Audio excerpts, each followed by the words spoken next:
Hi class.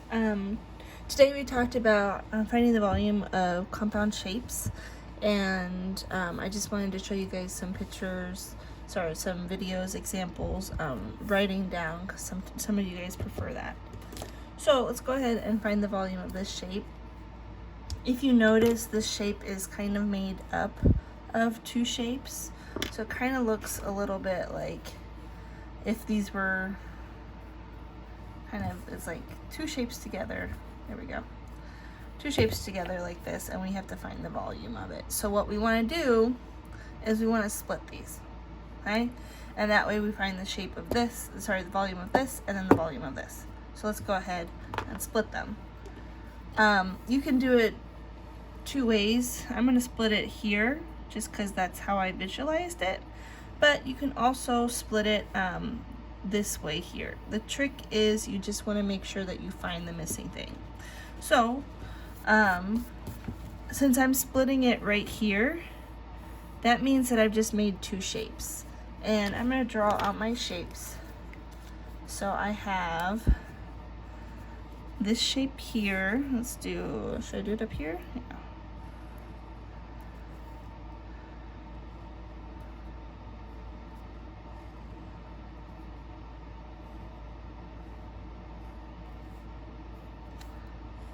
So I have this shape, and I know that the height is 7 centimeters, and I know that the width is 3 centimeters, but I still need to find this measuring right here. So if I look at my shape here, I know that I'm looking for this, which would be at the very bottom, right? So if I were to connect these, I'm looking for the shape, which is parallel to this. So this measurement is actually 10 centimeters, okay? And my second shape, so this is shape 1.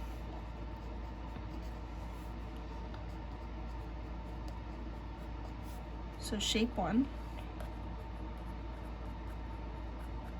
I also have a second shape, right? Which is this big fat one. So it's like shorter.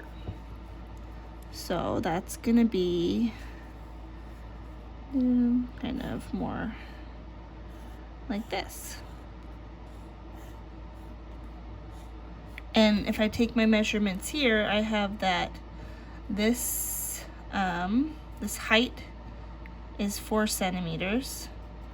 This is 10 centimeters, but I have to be careful here because this whole thing is 8.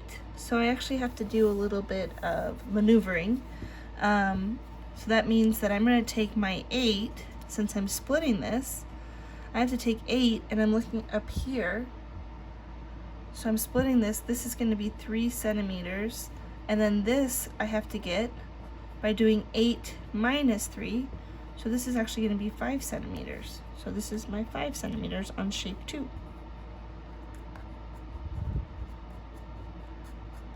Now that I have split my shapes, and I've found the measurements that I need, I can go ahead and find the volume. So I'm going to find the volume of shape 1 and the volume of shape 2.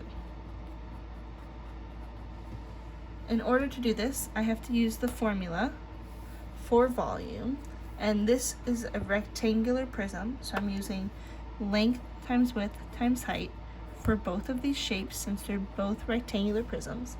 And now I just need to stick in my measurements. So for shape 1, I have 7 times 3 times 10. Okay, if I multiply 7 times 3, I get 21 times 10. 21 times 10 gives me 210 centimeters cubed. So centimeters cubed. Volume is always cubed. So I noticed a bunch of you on your assignment last on Monday, you didn't have the right label. So this is always cubed. Okay, we're not done yet because we've just only found the volume of one side. Now we have to find the volume of the other side. So I'm going to do volume equals, and then I'm going to substitute in my known values, which are 5 times 4 times 10. Multiply these. 5 times 4 gives me 20 times 10 gives me 200 centimeters cubed. So since I'm going to try to find the volume of the whole shape, I'm going to add these two volumes together. So I get a total volume of, let's see, 210 plus 200 gives me 410. So my final answer is 410 centimeters cubed.